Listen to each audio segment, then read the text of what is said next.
Buenas tardes a todos.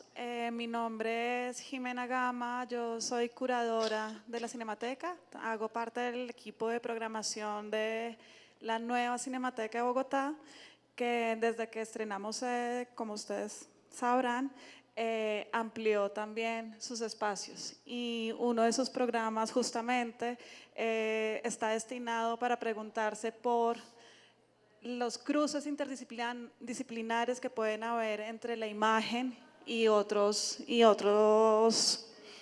áreas artísticas. Mucho más específicos los cruces que pueden haber entre el cine y el arte contemporáneo, el cine y todo lo que podamos pensar hoy como audiovisual.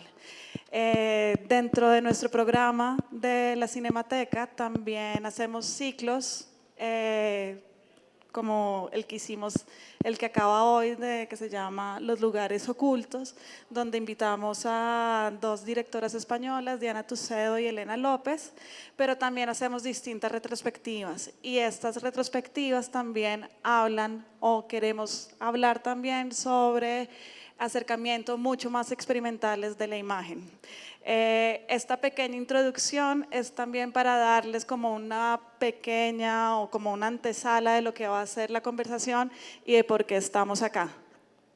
Antes de empezar y antes de presentarles a Diana y Elena, también quería agradecerle a Arbo por abrirnos este espacio, un espacio de conversación también para que nosotros podamos poner y podamos preguntarnos, poner en cuestionamiento cómo podemos hablar sobre el cine, cómo podemos hablar sobre nuevas prácticas artísticas desde el cine en un espacio artístico contemporáneo y también desde un espacio comercial. Entonces hoy vamos a hablar también de modos de circulación y modos de producción de las artes cinematográficas. Este conversatorio estuvo también planteado en un principio con Luis Ospina, pero no nos pudo acompañar. Entonces hoy solamente tendremos a Diana y Elena. Sin embargo, toda la conversación también va a estar permeada por películas de Luis, películas que también están hoy expuestas en el área, en la sección de referentes. Entonces también los invito en algún momento, cuando terminemos la conversación, de que pasen al área de referentes, a la sección de referentes y vean también cómo están expuestas las películas de este colombiano ahí. Bueno, muchas gracias a ustedes dos por haber aceptado la invitación de venir a Colombia, de mostrarnos su trabajo. Y antes de empezar, quisiera preguntarles cómo empiezan su carrera, en qué momento deciden hacer cine, pensar en imágenes y todo este tipo de cosas. Hola, pues buenas tardes, muchas gracias a todos por asistir y por la invitación. Y bueno, en mi caso, la verdad es que fue algo un poco…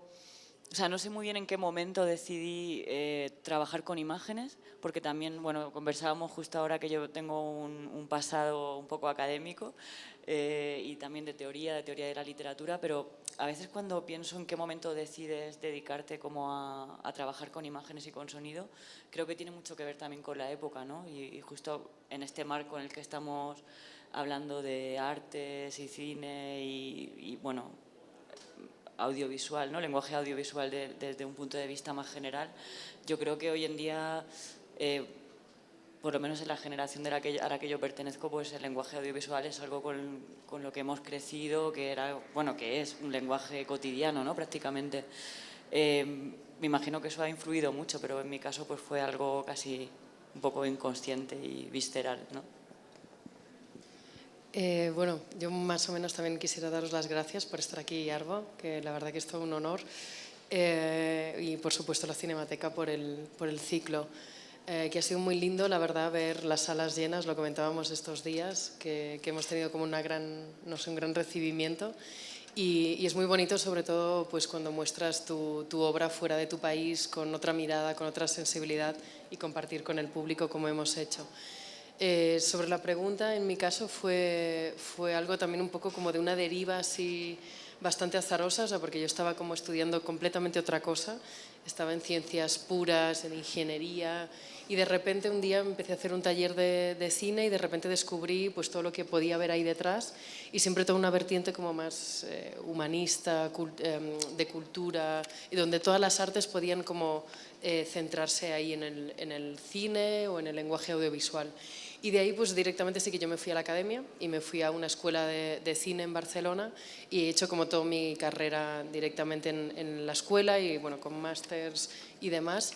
Y poco a poco, bueno, me gradué como montajista, por lo tanto yo llevo ahora como ya casi más de 12 años trabajando con directores y directoras en múltiples disciplinas. También para mí eso ha sido como muy importante concebir lo audiovisual, no concentrándome en películas de ficción, documentales o, bueno, he hecho también animación, obras para exposiciones, es decir, o sea, contemplar un poco como todo el lenguaje directamente cinematográfico audiovisual extendido o expansible como a múltiples formas y espacios.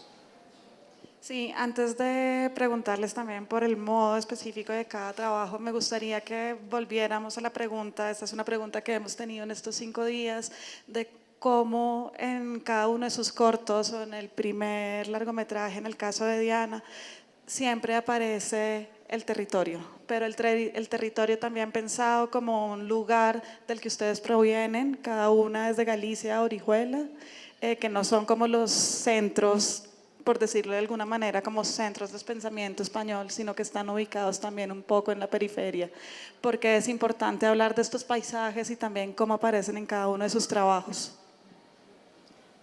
Bueno, o venga, sigo. Pues en mi caso, o sea, justo ahora que me quedé con lo de montajista, di el salto a la dirección en un momento determinado cuando sentí que sí que tenía como algo dentro que necesitaba como comunicar, expresar y pasaba mucho por encontrarme quién era, saber quién era y toda una cuestión identitaria vinculada a esa como gran pregunta, ¿no?, que todos nos podemos hacer en muchos momentos de nuestra vida.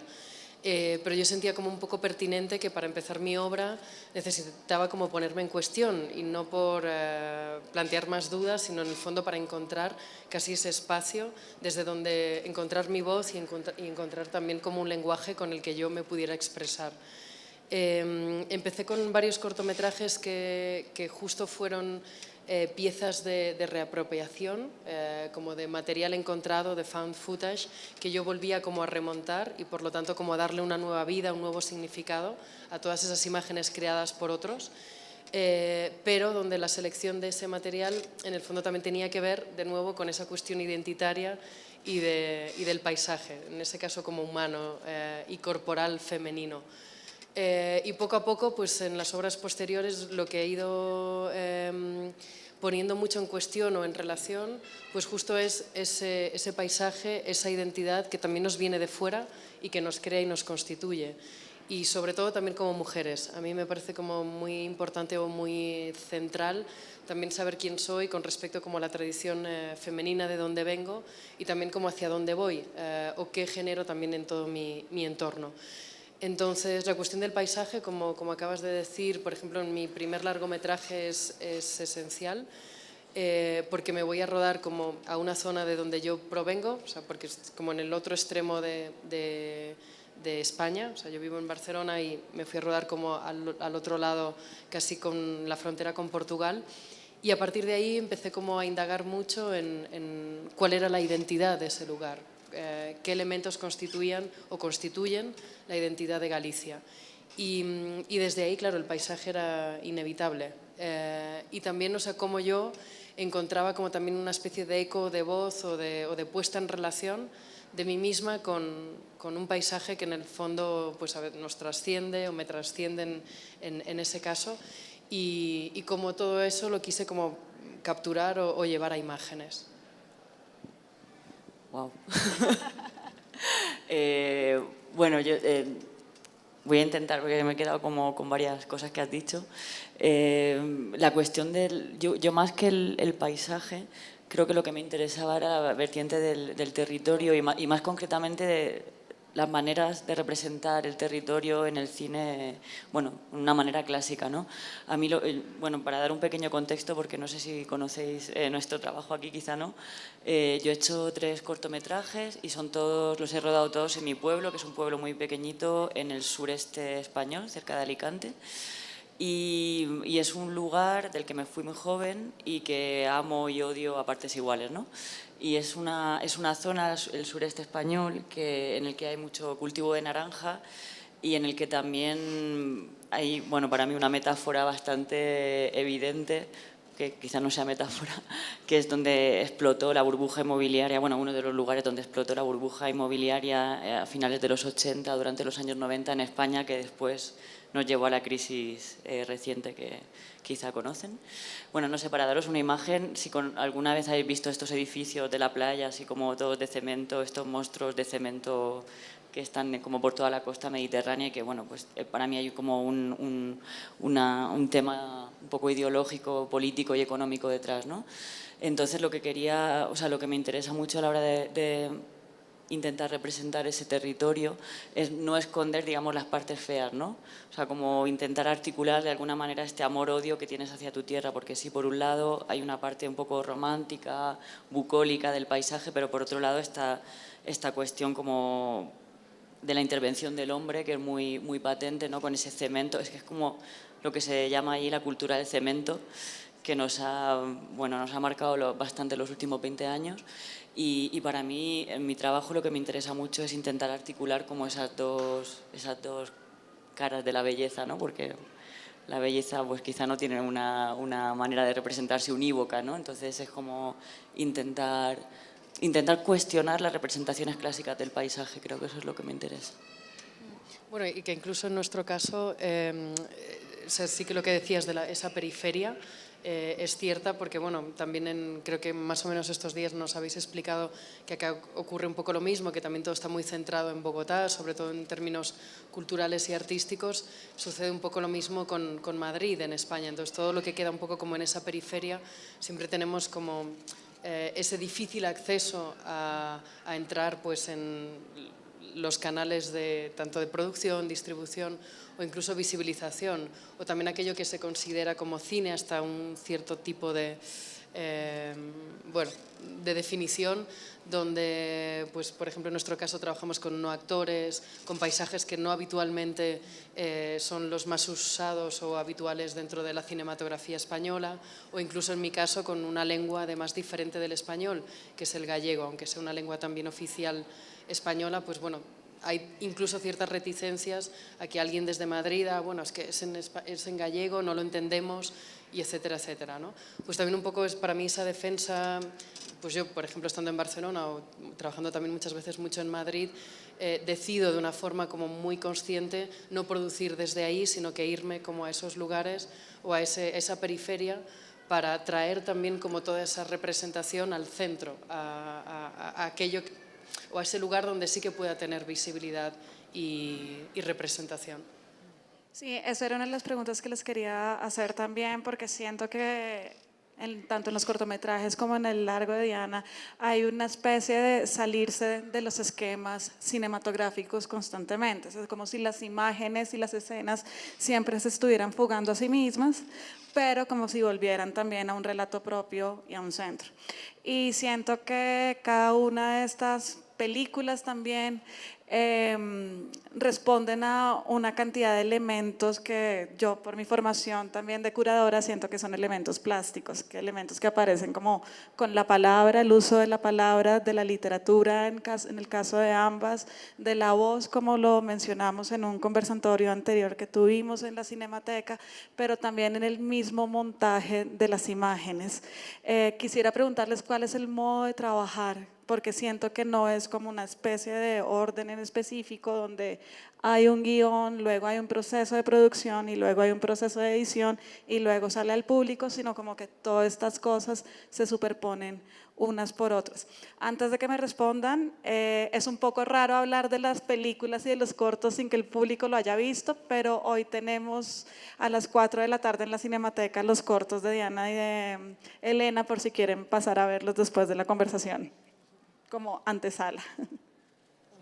Sí, bueno, más allá de, claro que es un poco hablar en abstracto, ¿no? Cuando no se ha visto el trabajo, pero creo que esa pregunta es importante porque más allá de lo que podamos hacer Diana o yo, creo que sí que hay una cuestión que es coyuntural, ¿no? Es el contexto de producción audiovisual en el que nos encontramos en estos momentos. Y no solamente en nuestro caso ni en España, me imagino que en Colombia también por otra gente que conozco que trabaja acá o en otros países. O sea, yo creo que, como decía al principio, en mi caso en concreto sí me ha influido mucho pues poder tener acceso a cámaras más asequibles, poder tener acceso a internet, a herramientas de edición que puedes tener en tu casa. O sea, yo por ejemplo todos mis cortos los he hecho súper domésticos en casa, con mi cámara, montados en mi ordenador.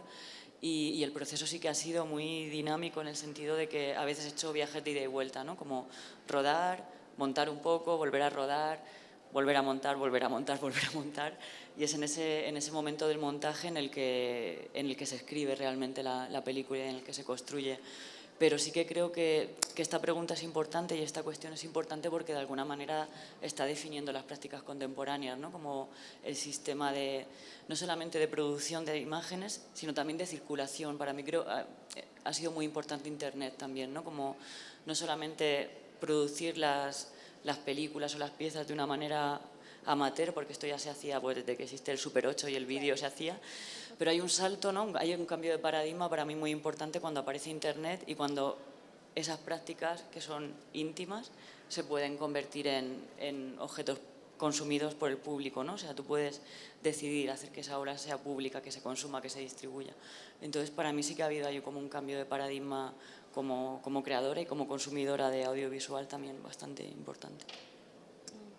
Sí, un poco también continuando con lo que estás diciendo, que sí es importantísimo porque ha cambiado completamente como las formas de distribución y por lo tanto también de producción. También hoy en día yo siento que hay como una sobreproducción en cierta medida de imágenes y bueno, todos estamos con el teléfono, el ordenador y rodeados de un montón de imágenes constantemente, que eso no quiere decir que sean imágenes desde un lugar artístico, producidos desde un lugar artístico, sino muchas veces más de consumo, publicitario y demás. Pero a mí me plantea como mucho esa cuestión de por qué seguir produciendo, ¿no? O cómo seguir produciendo hoy en día cuando estamos como siendo casi bombardeados 24 horas de imágenes. Entonces siento que muchas veces la responsabilidad para crear una nueva imagen, para crear una nueva obra, yo al menos siento un peso mayor hoy en día, o me lo cuestiono como desde un lugar como más fuerte de por qué yo tengo que aumentar esa producción y con qué objetivo.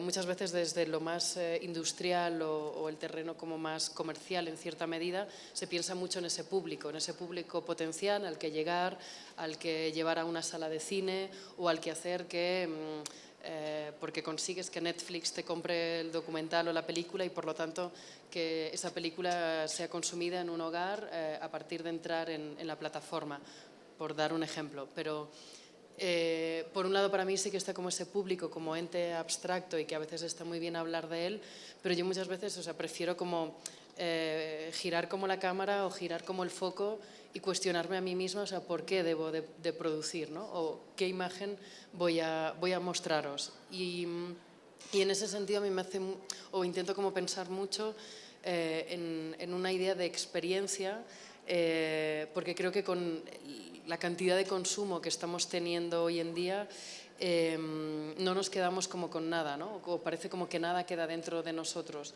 Entonces, ¿cómo crear imágenes o cómo crear contenidos que sí que nos hagan generar una cierta experiencia, conocimiento, etcétera, pero que esa obra no se nos olvide en 5 minutos cuando giramos acá la esquina, sino que haya producido en algo, que haya producido algo en nosotros que quede y que pues en el fondo sea el objetivo que para mí es el que tiene el arte o el cine, que es transformarnos de alguna forma, abrirnos una puerta al mundo que desconocemos, acercarnos al otro que no tenemos cerca tampoco, o eso, generar un conocimiento, una cantidad de emociones, experiencias, etc. Y es muy difícil, en realidad, hoy en día también cómo conseguir eso, porque, bueno, es muy difícil generar una obra buena y luego también es difícil capturar como esa atención del público para que se quede ahí o esa hora o esas 2 horas, o al contrario, generar una obra que a lo mejor sea de 24 horas o de 80 horas y colocada en un espacio expositivo donde la duración misma trasciende la posibilidad de ver esa obra al completo. Por lo tanto, si tienes un fragmento que un visitante va a poder ver solo 10 minutos, ¿qué ocurre en esos 10 minutos de ese visitante también? Bueno, es decir, que se me plantean como muchas cuestiones a cómo producir, ¿no? Sí, y este cómo producir también tiene, o para mí también tiene un fuerte componente político en la manera y las estrategias como lo hacen, porque ambas de una u otra manera lo hacen colectivamente.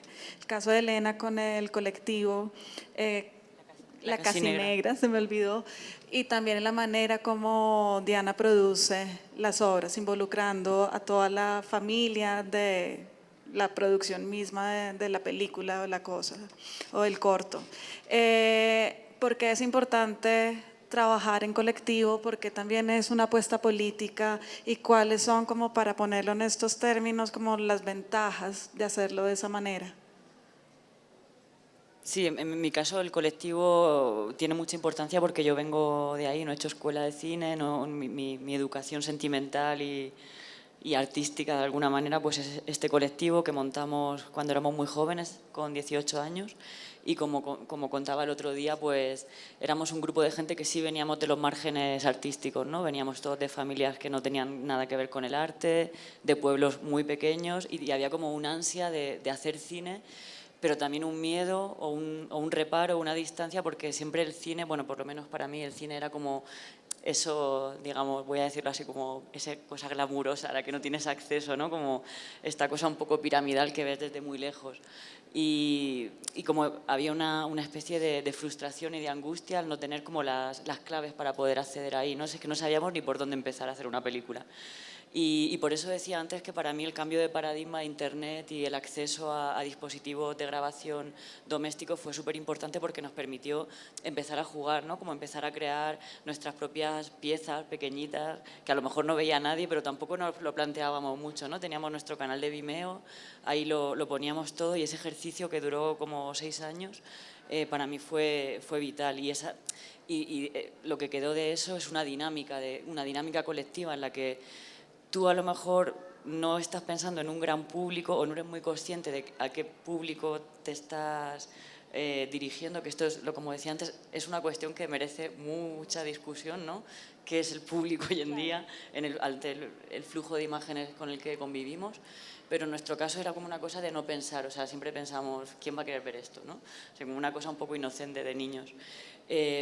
Pero digamos, tu público era tu interlocutor, tu compañero. Entonces esa dinámica colectiva para mí ha sido muy importante, y creo que de alguna manera, ahora que ha pasado un poco de tiempo, si intento reflexionar, había algo de, pues eso, de ese flujo, de este paradigma de la comunicación en la que nos encontramos, en la que todo el rato necesitamos una reacción muy inmediata, ¿no? Twitter, Facebook, WhatsApp, es como que necesitas una respuesta muy inmediata.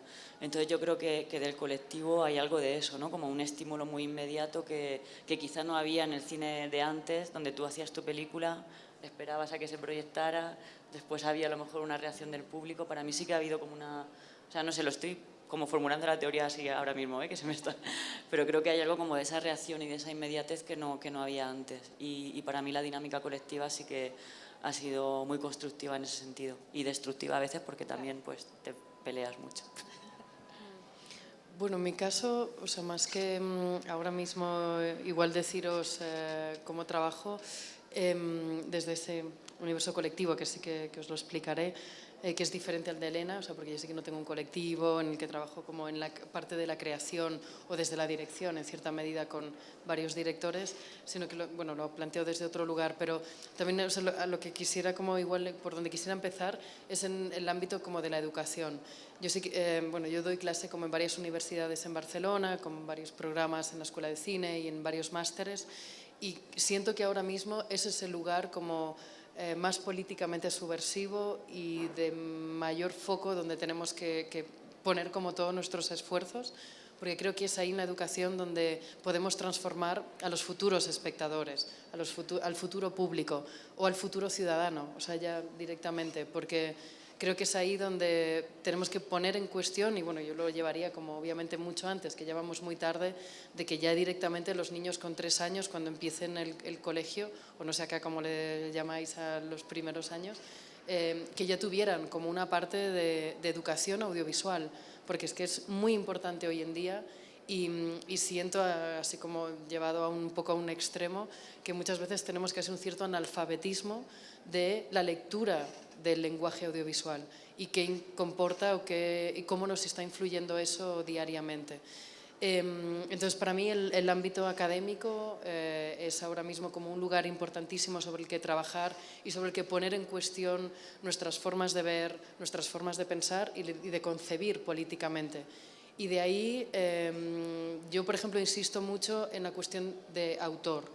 ¿Qué significa hoy en día ser un autor? Y para mí, cuando en el audiovisual o en el cine, cualquier obra no es individual, o sea, necesitas de mucha gente normalmente, aunque puedas a veces trabajar en equipos reducidos. A mí, en cierta medida, me gusta trabajar mucho en equipo reducido, pero no dejas de tener a 5, 8, 15, 20 personas que en el fondo están ayudándote en todo el camino, todo el proceso de creación de esa obra. Entonces, para mí ese trabajo en el fondo colectivo, donde creo que todos deben de sumar a la par, y yo como autora no tengo como más peso, autoría o verdad que cualquier otra persona que se sume en cualquier otro estadio del proceso, yo al menos, o sea, insisto mucho con los alumnos en eso, de que se genere como un círculo donde las cosas se piensen colectivamente, porque ahí es donde consigues como salir también de tu mirada, salir de tu conocimiento y espacio de cierto autocontrol o control y percepción del mundo para darnos cuenta de esas otras formas de entender que en el fondo también harán que la obra se cargue de eso y sea rica para que todos vosotros también dialoguéis con ella. Pero bueno, también aquí eso, podríamos como abrir como un debate así extenso en esa parte de educación. Pero bueno, si no lo dejo aquí y luego si queréis alguna pregunta, pues podríamos como abrir más en detalle. Y luego a nivel de concreto, yo por ejemplo en casi todas mis obras pues sí que trabajo con un equipo casi como de amigos, o sea, que nos conocemos desde hace mucho tiempo, porque también esos lazos o vínculos de confianza creo que son muy importantes para que tú crezcas y que todo el proyecto crezca.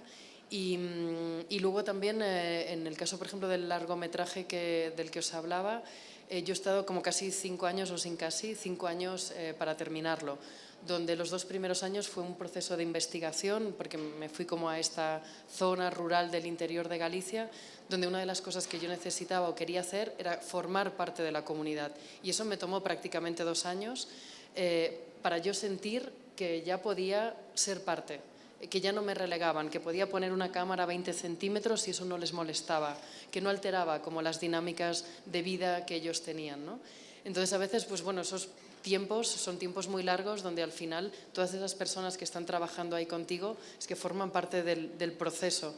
Y justo para mí los procesos es algo que también yo pondría como mucho en valor y cada vez más, porque muchas veces la obra final no acaba de ser el resultado de todo un proceso enorme que has podido hacer entre medio y que para mí es lo más rico, donde tú creces, donde todo crece en el camino, ¿no?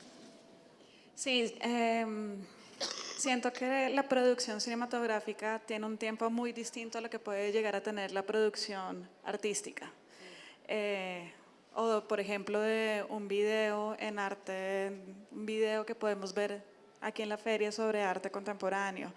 Siento que estas producciones llevan años y años y también llevan mucha gente y que lo que ustedes inician o con lo que ustedes inician es completamente distinto con el producto final. También siento que cuando yo hablo de que se salen un poco de los esquemas es porque también tienen otras maneras de trabajar y de abordar todos esos procesos, como que la promesa del principio no tiene que cumplirse necesariamente, sino que al final termina siendo otra cosa totalmente maleable. Y por eso es también que este panel lo llamamos como documentales de no ficción o fronteras de la no ficción documental y como poniendo una ambigüedad en todo eso. Todo esto es para preguntarles realmente cómo pueden entender esta práctica documental también y entendiendo documental en la manera más tradicional, en que es la persona que dirige, la que tiene que pasar por ser totalmente invisible y perder como toda la subjetividad frente al objeto que están filmando o sobre el relato que están contando. Y aquí yo siento que toda la subjetividad de ustedes como directoras, ustedes como montajistas o montadoras, está puesta ahí. ¿Cómo rompen esos esquemas en cada una de esas producciones? Bueno, yo creo que eso también es muy personal, ¿no? O sea, no sé muy bien como cuál es el tiempo estándar del videoarte, porque estoy menos relacionada con ese campo, pero yo creo que es una cuestión muy personal de cada uno. Yo soy lenta porque como que me interesa mucho reposar las ideas también, ¿no? Creo que para mí es importante como hacer algo, pensarlo, volver a ello, compartirlo con otras personas. Pero creo que esto en cualquier caso es algo muy personal. Pero sí que hay algo de lo que has dicho que creo que tiene que ver con lo que hablábamos antes, ¿no? Con el sentimiento colectivo, que es, y también lo que decías tú de los procesos, ¿no? Y hemos estado hablando un poco estos días, que es que cada uno de esos procesos esté vivo. O sea, que tú estés atento también a lo que te propone tanto el rodaje, porque claro, es que el colectivo en el cine empieza porque tú ruedas algo, ¿no? O alguien. Entonces, desde ese punto de partida, o sea, la persona que tú ruedas, ya sea en ficción o en documental, forma parte de ese colectivo imaginario que conforma la película, ¿no? Entonces, como que todos esos procesos, lo que tú hablabas del proceso, yo creo que para mí, y por lo que hemos hablado, creo que para ti también es importante que cada parte del proceso esté viva, ¿no? Que tú estés atenta a lo que te pueda dar. También el montaje, por supuesto. Pero yo creo que eso es muy personal. Me imagino que habrá gente que es más, ¿no? Como que quieren que su guión se corresponda con lo que ruedan al final a la perfección. Y bueno, para mí creo que es una opción personal y, claro, esta es la más interesante, pero en mi opinión. Sí, para mí también hay algo como muy importante dentro del conocimiento del mismo lenguaje. O sea, yo creo que cada una como de las disciplinas con las que podemos trabajar tienen una gramática propia, ¿no? Es como, bueno, pues podemos utilizar el lenguaje, pero para escribir tanto un ensayo como hacer un poema, y un ensayo, un poema, nada tienen que ver. Entonces, dentro del lenguaje audiovisual creo que también es muy importante conocer qué gramática queremos usar. Cómo utilizamos ese lenguaje para producir qué, ¿no? O transmitir o comunicar qué. Claro, y también eso, dentro del videoarte siempre he trabajado más desde el lado de como montajista para otros directores o directoras que han hecho obra expositiva, pero sí que muchas veces los tiempos son más reducidos, también por una cuestión económica y demás. Claro, a veces en cine, claro, desde todos los procesos de preproducción, financiación, producción, postproducción y luego toda la distribución de la película y demás, menos de 2 años, con mucha suerte, no consigues como cerrar toda esa etapa, pero casi se puede extender a mucho más. Entonces, claro, ahí todo se transforma y algo que es muy importante, al menos en mi caso, y es justo lo que acaba de decir Elena, es que en todas las partes del proceso haya algo que esté vivo, haya algo que no se vuelva como anquilosado, como óseo, no sé, que se solidifique, porque lo primero que suele pasar es que tú ya pierdes la ilusión de trabajar en ese proyecto o estar como sabiendo cuál era la finalidad de ese proyecto, ¿no? ¿Por qué lo estabas haciendo? Y es muy difícil encontrar como ese valor todo el rato o mantener como esa especie como de fuego ahí latente o de llama constante, que mucho en mi caso tiene que ver con una cuestión de verdad. Yo necesito que todas las cosas tengan una verdad de por sí. Si no, o sea, por ejemplo, yo tengo muchos conflictos con trabajar, o sea, para trabajar con actores porque no me gusta el concepto de interpretar, o sea, o de actuar para. Entonces, ¿cómo generas en un rodaje o en una pieza el dispositivo y todo para que esa persona viva de forma real, de forma veraz, eso que tú le planteas y que la cámara lo capture? Aunque en el fondo pueda estar siendo una interpretación, pero no entrar desde el lugar de la interpretación como primera vía, ¿no? Pero bueno, es muy difícil. Lo mismo pasa cuando ya saltamos como la parte del montaje. Yo siempre digo que sobre todo cuando nos relacionamos con lo real, con la realidad, con ese terreno como más documental, tú no dejas de capturar imágenes que luego te las llevas en un disco duro a tu ordenador, a la casa o a la sala de montaje. Y esas imágenes para mí son como pedazos de algo muerto, porque la realidad y la vida se ha quedado allá. Y tú te llevas esas imágenes contigo, pero esas imágenes están muertas de por sí. Entonces el trabajo del director y del montajista en ese caso, o de la directora y montajista, es cómo dar de nuevo vida a esas imágenes para que esa obra genere una vida propia.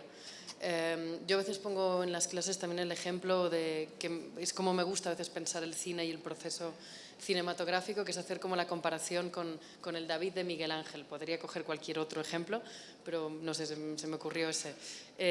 Bueno, porque estuve en Florencia, lo vi y eran, bueno, leyendo como ese tiempo de 7 años que Miguel Ángel estuvo como explorando todas las 1000 posibilidades para generar ese cuerpo perfecto del David.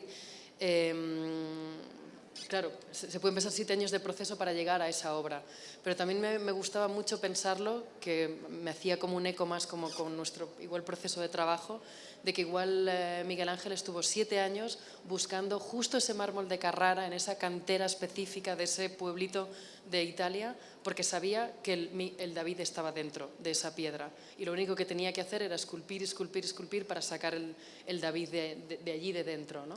Muchas veces yo lo que siento con el documental o el terreno más de no ficción es eso, que tenemos como toda una cantidad de posibilidades, pero hay que esculpir en las imágenes la posible película o la posible obra, pero tiene que contener una vida propia. Y es muchas veces muy difícil trabajar así y sobre todo que a veces necesitas meses de trabajo, porque entonces todos los mecanismos más habituales de guión, de tal, saltan por los aires, no sirve nada de todo eso, ¿no? Sí, yo quiero que profundicen ambas y nos cuenten un poco de cómo construyen ese círculo de confianza con las personas que finalmente van a aparecer dentro de los cortos y dentro de la película. Son actores, pero no son actores, es gente familiar, pero también hay una cierta distancia. ¿Cómo trabajan con ellos? ¿Qué hacen? ¿Cuáles? Como cosas muy prácticas, como estrategias. Sí, no, es que me he quedado pensando como en varias ideas que decía Diana, que quizá después podemos retomar, porque es como solo un pequeño apunte, ¿no? Importante eso que has dicho. No, bueno, luego retomamos. Sí, eso.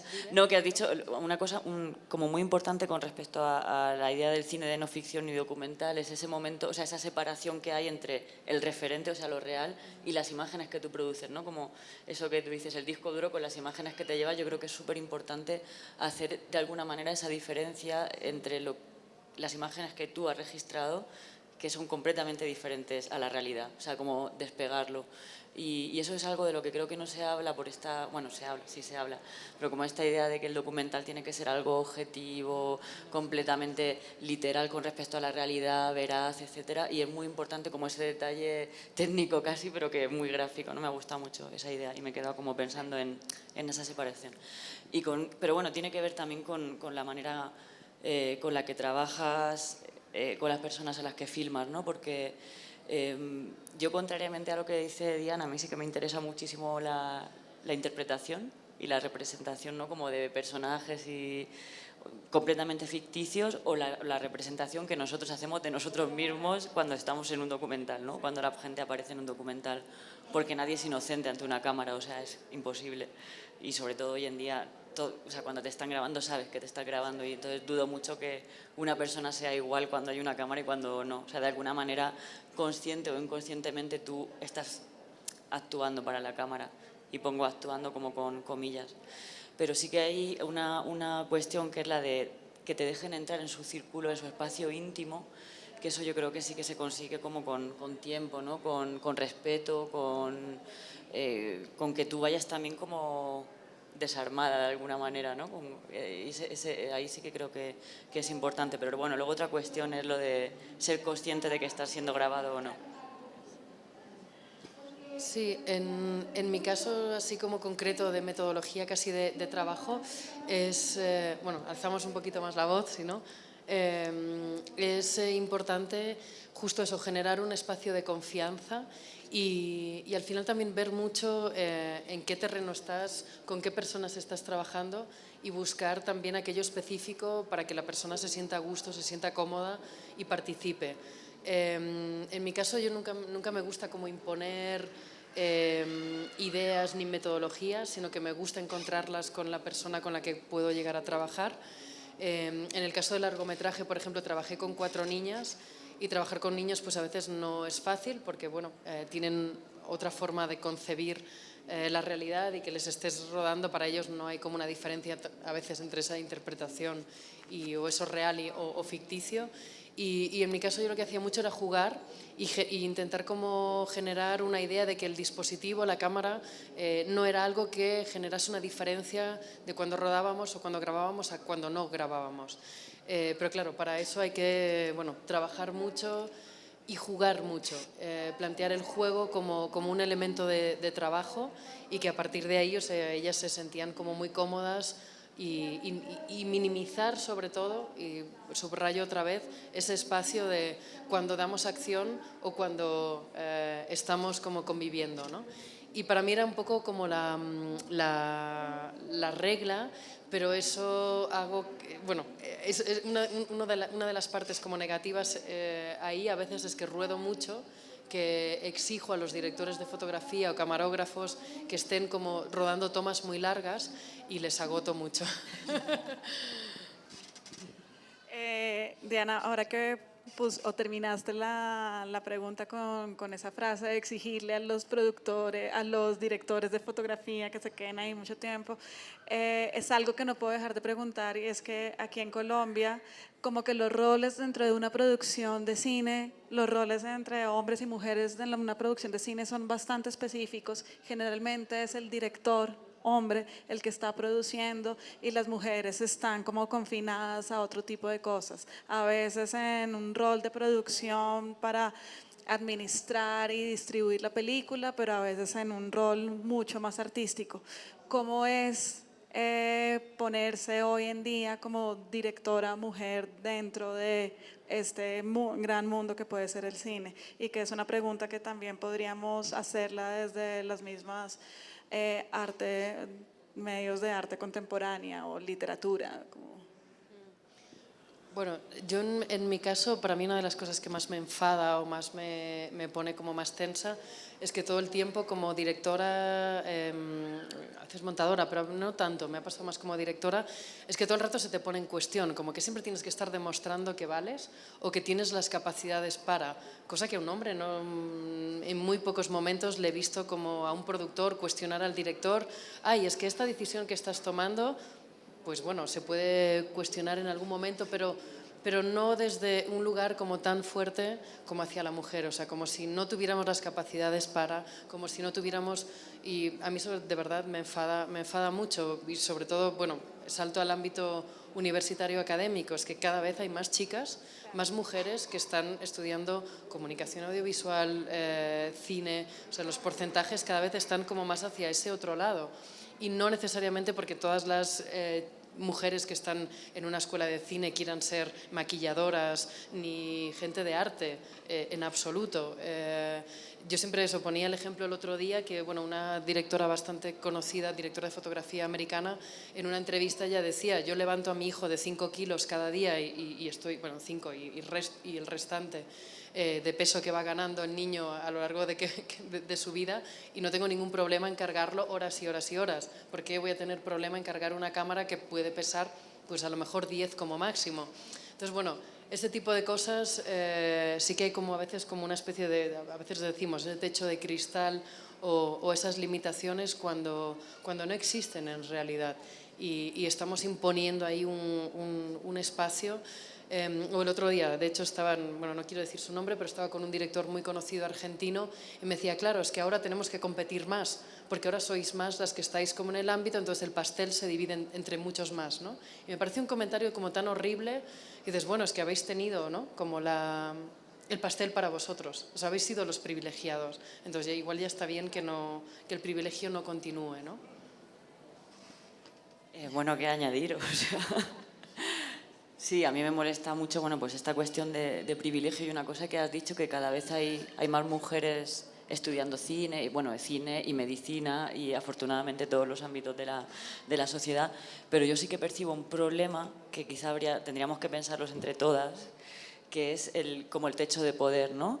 O sea, a lo mejor hay más mujeres trabajando en cine o en política o en economía o lo que sea, pero ¿cuántas hay que tienen el poder? O sea, hay como una relación, yo creo, bastante compleja entre las mujeres y el poder, incluso desde nuestro... Bueno, y aquí lanzo a un melón así enorme, pero como ese horizonte de detentar un poder. O sea, una mujer cuando detenta un puesto de poder, por ejemplo, se me ocurren directoras de festivales de cine, que en los últimos años afortunadamente hay dos en Argentina está Cecilia Barrio Nuevo en el Mar de Plata, en Locarno ahora está Lilian Stan. Y en general la primera pregunta que se le hace ¿es usted ambiciosa? O sea, a un hombre que dirige un festival de cine o una feria de arte, o sea, se le cuestiona, bueno, esto que decías tú, ¿no? El cuestionamiento constante. ¿Es usted ambicioso? O sea, a mí como creo que hay un problema en cuanto al poder, ¿no? A asumir ese rol de poder. Y eso es algo que a mí me molesta bastante. Y luego, por ejemplo, ya en cuestiones personales, a mí me hace mucha gracia, bueno, porque me río en vez de enfadarme, porque a veces dices, ¿de qué sirve enfadarte, no? Pero en mi último trabajo, que he retratado una comunidad que practica un deporte que es 100% de hombres, siempre me preguntan, ay, ¿cómo te introdujiste en la comunidad? ¿No te fue difícil? Es como, los hombres llevan retratando a las mujeres como 100 años en el cine y nadie les pregunta, ay, ¿fue difícil introducirte en un mundo de mujeres? O sea, sí que hay cosas ganadas, afortunadamente, pero creo que queda muchísimo trabajo también por hacer. Sí, es algo que tampoco es ajeno al medio artístico. La vez pasada también estábamos hablando que en las universidades, en las facultades de arte en Colombia se gradúan como el 80-70% de mujeres y realmente el número de artistas cuando llegan a cumplir 30-35 años, la mayoría son hombres. Entonces uno empieza a preguntarse en qué momento como pasa o se invierte la proporción laboralmente, que es como una pregunta que se tiene que hacer y que también es una pregunta que implica sobre los modos de producción, sobre los modos también de circulación económica, de las mismas producciones, de la circulación académica, quién está escribiendo y quién está hablando sobre algo que se está produciendo a nivel de imagen, ya sea como a nivel de arte o a nivel de cine, como la mayoría de críticos también son hombres. Y esto me lleva también a la pregunta, como mucho más general, también divagando de por qué no hay como un interés dentro de la industria cinematográfica por las mujeres que están ahí, que están produciendo, que son directoras, que son guionistas. Esto lo digo también porque dentro de la Cinemateca, que el equipo es como el 80% somos mujeres que estamos trabajando ahí, pero cada vez que estamos haciendo organizando un ciclo, una retrospectiva o estamos organizando como la edición o la editorial de una revista nueva, nos cuesta pensar en directoras de cine que puedan estar presentes ahí. Bueno, sí, yo creo que hay una cuestión histórica, obviamente, que pesa mucho, sobre todo a la hora de las retrospectivas, ¿no? De mujeres que tengan una filmografía de más de, yo qué sé, 5 películas. Pero con respecto a lo que decías antes, de ese techo de los 35, 36, 37 años, o del poder, que es más o menos las edades en las que la gente suele asumir puestos de poder, o sea, creo que la respuesta es bastante evidente, ¿no? Que hay una cuestión histórica que tenemos que reivindicar, económica, que es la economía de los cuidados, que no se valora normalmente cuando se hacen estudios económicos, y es todo lo que las mujeres hemos aportado a la historia de la economía, cuidando a los niños en casa, cuidando a los mayores en casa, limpiando, cocinando, o sea, son números, o sea, son cantidades económicas, o sea, tiempo y fuerza de trabajo y fuerza de producción que no se refleja en los estudios económicos, pero es una fuerza de producción y de trabajo. Entonces, yo creo que ese techo, ¿no? De alguna manera, que suele ser pues las mujeres de mediana edad como nosotras, que bueno, que justamente esta mañana no hablábamos de estas cuestiones, ¿no? Te planteas tener familia, te planteas cosas que no te planteas cuando eres más joven, y sí que es verdad que hay esa especie de techo, ¿no? Hay muchas chicas que hacen cortos, un primer largo, un segundo largo, y ahí hay como un parón. Bueno, no creo que sea solo el cine el problema, ¿no? O sea, es como más... mucho más global. Sí.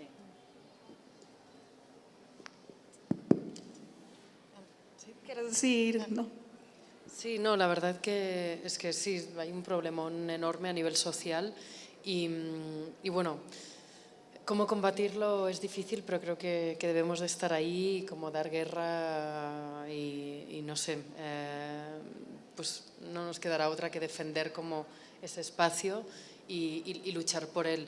Lo que pasa es que sí, tenemos como muchas cosas a la contra y no es fácil, bueno, ser como esa superwoman que en muchos momentos parece que debemos ser.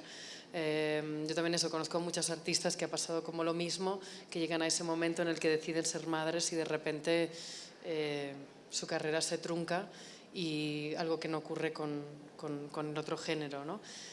Pero bueno, no sé, creo que nuestro pues, igual deber o cierta obligación, aunque suene como mal y no debería de ser así, pues es seguir como luchando y poniendo como nuestra voz y buscando como esos espacios para resistir, porque no veo otra forma.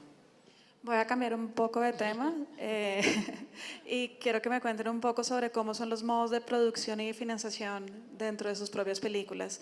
Yo he trabajado con muchos artistas que se mueven en esa ambigüedad entre el cine y el arte y sé que sus producciones pueden pueden sacar fondos tanto de becas cinematográficas y también de becas artísticas, pero eso también implica que esas mismas obras que producen al final circulen de otras maneras y que puedan abrirse y circular en museos, en exposiciones, pero que también circulen a través de una productora y que puedan participar en festivales o ciclos específicos.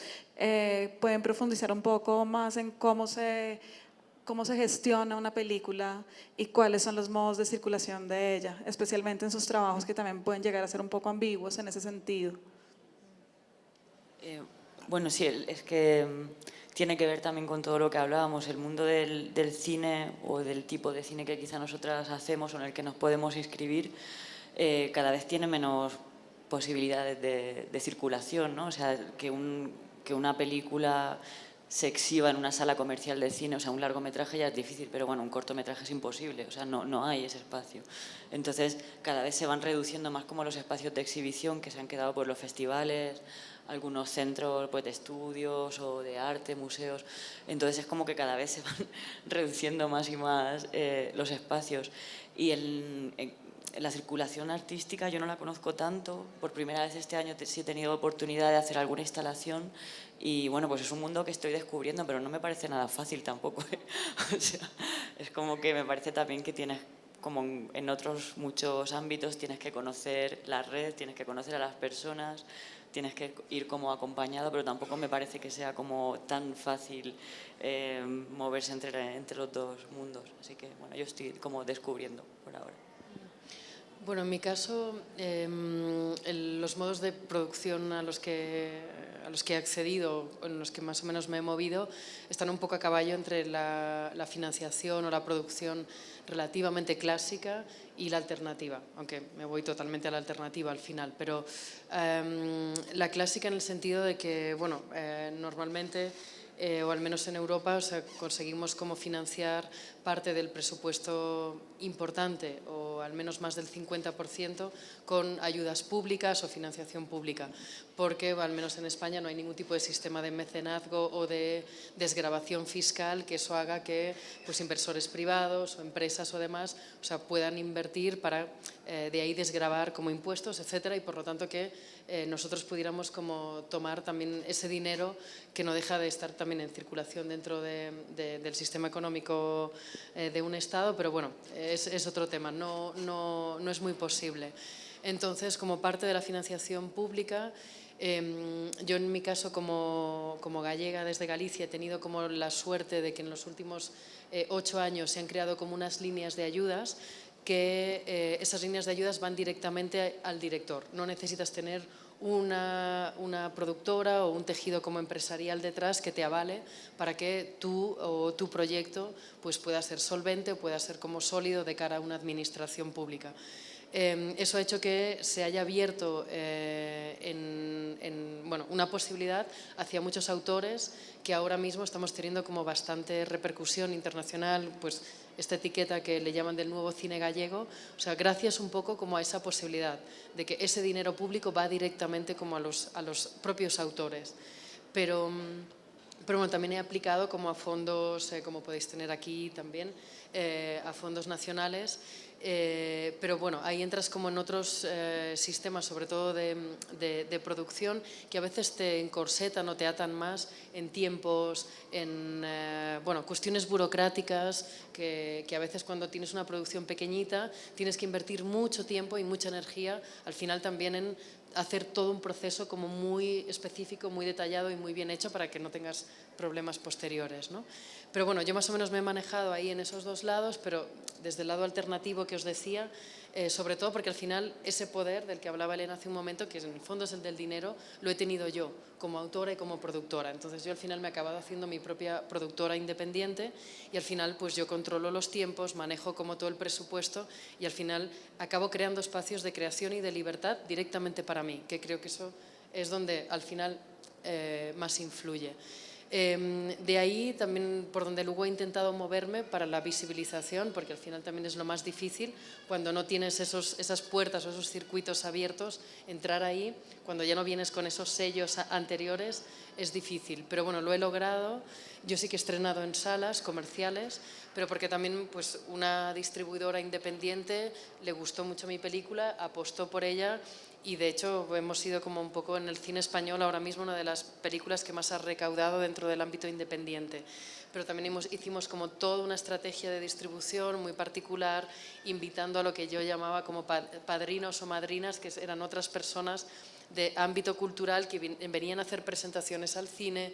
Por lo tanto había un poco una especie como de llamado o de pseudoevento para que en esas salas también se compartiera como más la película, eso con otros públicos y demás. Pero bueno, todo esto es un gran esfuerzo, o sea, hay una gran como reinvención constante por luchar a la contra o en la contra de esos espacios mayoritarios a los que no nos dan acceso. El otro día también me comentaban, bueno, vuelvo a Netflix, no quiero estigmatizar a Netflix de ninguna forma, pero me comentaban que la última película de Scorsese estaba teniendo un montón de problemas y ellos las querían estrenar en salas en Estados Unidos y ya directamente han comprado como la sala más independiente en Los Ángeles, que solo había cine alternativo ahí. O sea, que es decir, si una gran empresa como Netflix ya puede directamente comprar la propia sala de cine independiente, ¿qué nos va a quedar? Pues igual muy poco, ¿no? Pero creo que ahí de nuevo vuelvo al término resistencia, porque creo que también como todo el auge, bueno, y sigo con Netflix, como todo el auge de las series, de todo ese gran consumo que estamos teniendo por ahí, para mí es un gran reflejo de cómo los mecanismos más clásicos, más institucionales y más dominantes en cierta medida de una única narrativa se están imponiendo de una forma aplastante. Entonces siento que más que nunca, o sea, autores y desde un lugar muy autoral, muy independiente, debemos de producir para dar otros mensajes, otras historias, otros espacios que si no, es que solo se va a quedar... Bueno, ya me callo. Creo que es momento para abrir preguntas al público. ¿Alguien quiere decir algo? Sí.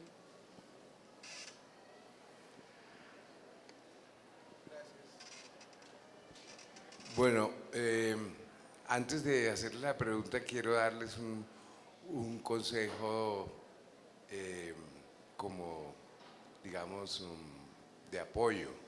En realidad este tema de la competición con las producciones del otro género al que yo pertenezco, no se preocupen, acuérdense de la máxima: por sus obras los conoceréis. O sea, lo que va a dar la última palabra es la calidad de la obra y la recepción que tenga el público. Es que me quedó una duda, sobre todo cuando hablaste o cuando hablaron de compartir esa autoría con el equipo cercano, ¿no? Me pasa en teatro muchas veces que yo siento que como director me están invadiendo esa parte que uno dice, es que yo quiero que sea así, porque es que yo soy el director, ¿no? Sin embargo, uno se plantea siempre esa dicotomía en que es posible que la persona esté diciendo algo que vale la pena acoger, ¿no? Entonces, no obstante, tú decías que pasaba, que le dabas ese espacio a compartir como la autoría, pero después también dijiste que había momentos en que tú definías y tú decidías. Entonces quiero que si me puede ampliar un poquito ese punto de la autoría que me parece tan clave en este tema cinematográfico y igual en el Sí. teatral. Sí, bueno, yo por ejemplo siempre pienso que una obra tiene como 3 momentos de escritura. Esa primera escritura que puede ser o desde el ámbito artístico, que puedes crear como, no sé, un portfolio, un dossier con el que consigues financiación y ahí hay como una descripción muy conceptual, pero luego cuando la llevas a cabo o directamente en cine, ese primer guión que puedes escribir, pero luego cuando te enfrentas al rodaje, y aunque sea una ficción, con todo como muy milimetrado, pues luego tienes que contar con unos actores que también van a dar de sí ciertos registros, matices y cosas que a lo mejor tú no contabas con ellas y que suman o restan, depende, a tu idea. Pero luego para mí hay como el último estadio, que es el del montaje, donde es ese tercer momento de escritura donde acabas como formalizando la pieza. Entonces a mí me gusta mucho como en ese primer estadio y en el segundo, en el que el primero a veces de guión es muy solitario, pero intentar compartirlo, o sea, para que ahí se abra al máximo posible, pero intentando encontrar como cuál sería la especie de columna vertebral o ADN de tu proyecto. Pero luego hay que generar todo el cuerpo y ahí es donde pueden entrar muchas voces, o al menos yo lo entiendo así. En rodaje me pasa un poco lo mismo, pero luego cuando ya te vas a la sala de montaje y estás con esas imágenes, claro que al final ahí es tu voz la que define más con el montajista o la montajista con qué te quedas. Entonces ahí es como, bueno, se reduce un poquito. Luego, obviamente, acaban entrando como muchos más factores ahí, porque puedes tener un productor que también intervenga mucho, puedes tener un distribuidor que lo mismo, puedes tener un galerista que también pueda comentarte cosas, o alguien, no sé, un curador de un museo, porque también lo he visto, que puede venir a sala y también como dar sus opiniones, ¿no? Claro, al final tú también tienes que acabar teniendo tu voz. Pero yo ahí minimizo mucho y la cuestión del ego, ahí ya entraríamos en otro tema, porque sí que lo que pienso, lo que intento pensar es que la obra me trasciende. La obra tiene una vida propia y yo tengo que servir a la obra, no la obra tiene que servirme a mí.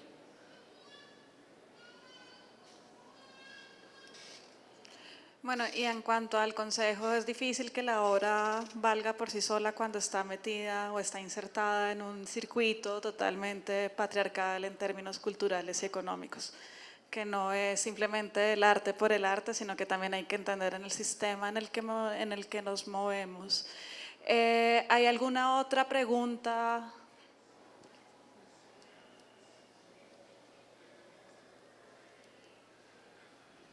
Bueno, pues cambiando como definitivamente de tema, quería saber, porque ustedes hablaban de que las piezas debían estar vivas, bueno, luego de hacer el rodaje y estas cosas, que ustedes debían sentir que las piezas estaban vivas para que tuvieran como para trascender básicamente. Entonces quisiera saber como si les ha pasado como en un proyecto donde sienten que esa obra realmente murió, pero les tenía fe además, entonces como si hay forma de realmente revivir como tu obra o simplemente ya cuando la obra murió no hay nada que hacer y la dejas pues morir. De que si se muere la obra en el proceso... Sí. Bueno, yo en mi caso, como confío mucho en el montaje, siempre creo que algo puedes hacer, no sé, revivir. Sí, no sé. Obviamente a lo mejor puede ser dejar de lado toda la idea que tú tenías en un primer momento y toda aquella energía con la que pusiste para que aquello fuera de esa forma determinada. Se pueden dar mil catástrofes por el camino y tu idea era buena y hiciste todo para que eso fuera así, pero a lo mejor, yo qué sé, se te truncaron mil cosas y fue un desastre el rodaje, lo que sea, y te vienes eso, con el disco duro, con que nada funciona. Pues igual cómo darle la vuelta a todo eso. Entonces sí que ahí yo te diría, consigue un buen montajista, una buena montajista y no sé, darle la vuelta, porque yo creo que siempre se pueden sacar cosas de los materiales con los que trabajamos. En el fondo es como tener arcilla, es decir, bueno, pues igual quería hacer un jarrón de, no sé, una escultura de 8 metros y solo puede hacer una cosita chiquitita, pues haz una esculturita chiquitita, ¿no? No sé.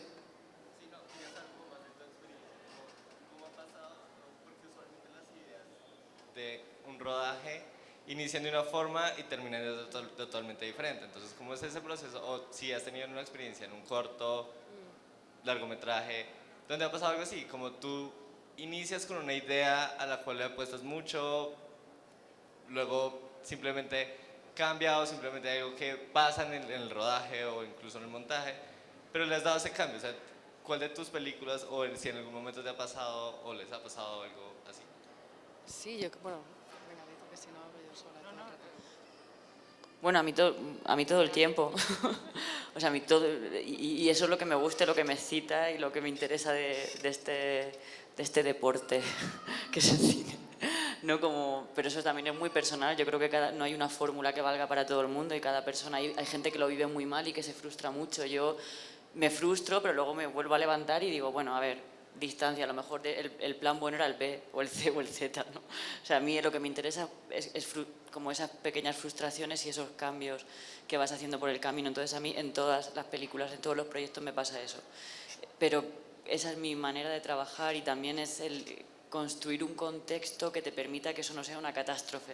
O sea, me imagino que no es lo mismo si tú has escrito un guión con Penélope Cruz y Antonio Banderas y el rodaje te sale fatal, o sea, es ahí, y te ha gastado por el camino 10 millones de dólares, pues es una catástrofe.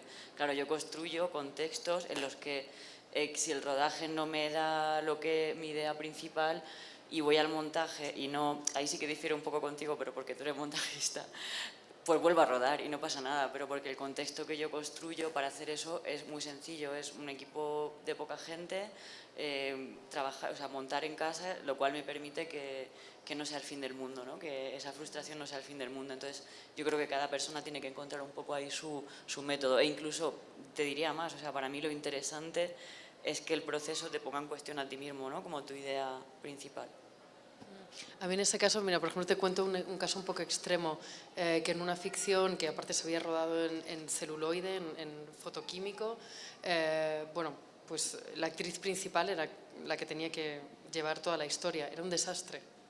Un desastre. Y el productor ya vino a mí como, por favor, Diana, salva la película, porque es que ya me he gastado todo el dinero, o sea, no puedo volver a rodar, no puedo hacer nada. Y tengo a esa mujer ahí. Bueno, pues una de las cosas fue cortar todo lo que pude cortar, reducir la película de 1 hora y media a 70 minutos y salvar la película como fuera. Y creo que se salvó, tuvo como bastante recorrido. Pero ¿qué ocurrió? Que esa actriz cuando llegó a sala y vio la película, primero a mí no me quería ver delante y no habló a nadie más, nunca más. No pasa nada. Pues, y yo decía, es que si esta mujer se hubiera visto y supiera cuánto la he salvado, pero bueno, estas son cosas que se quedan como en el backstage, ¿no? Que uno nunca... Sí, pero aquí como no estoy en España os lo puedo decir. ¿Alguna otra pregunta para Diana o para Elena? No. Yo tengo la última ya para terminar, especialmente para Elena, que sé que hizo su primera instalación en un museo y quiero saber cuál es la impresión que se ganó, que se perdió en poner el corto de esa manera en PS1. Sí, bueno, pues para mí fue una experiencia, pues fue una epifanía, la verdad, porque como yo no vengo del mundo del arte y la verdad que soy bastante ignorante en el arte, pues fue algo completamente inesperado y fue muy interesante sobre todo la recepción, porque había una cosa, y lo comentaba el otro día, que igual es un poco estúpida por mi parte, ¿no? Porque es como muy básico, pero el hecho de poder tocar la imagen, o sea, que la gente pudiera aproximarse y tener una relación con esas imágenes de una manera diferente, a mí como que me abrió un mundo así infinito de posibilidades que supongo que podía haberlas aprendido antes, pero bueno, uno llega a las cosas cuando llega. Y también una cosa que yo no me había cuestionado, porque como vengo muy del cine y tengo una educación más cinéfila, creo que en el cine también hay una cosa como que te obligan un poco a estar en la sala, ¿no? O sea, hay una especie de ritual un poco, ¿no? esta cosa que hablabas del autor también, ¿no? Hay como esa especie de sacralidad de, bueno, esta es la película, ahora os sentáis aquí y os quedáis hasta el final. Y de repente descubrí algo como mucho más flexible, más maleable y que uno podía pasar y decir, qué mierda, irse. O sea, como eso a mí, o gritarle a la imagen, o sea, como desacralizar ese visionado, me liberó muchísimo. Y ahora, pues nada, me gustaría seguir trabajando en esa línea, la verdad. Esto le estaba preguntando también para invitarlos a ver las películas de Luis Ospina en Referentes, que justamente están rompiendo con todos los paradigmas de cómo se debe mostrar una película en sala, y simplemente aquí está de corrido dialogando con otras obras de arte contemporáneo.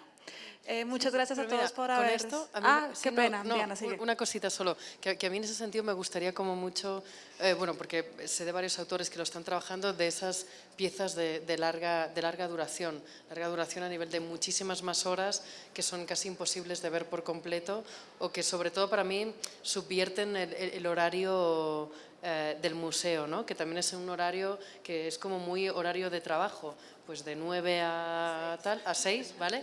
Y que si tú tienes como también un trabajo que tiene ese tiempo, ya no alcanzas a poder ir a un museo. Es decir, como que haya piezas que trasciendan incluso ese horario para también poner un poco en tensión esa cuestión de los tiempos y de cómo también todo está regido, de nuevo, por un valor económico y político, y que debemos de introducir nuestras obras de ahí.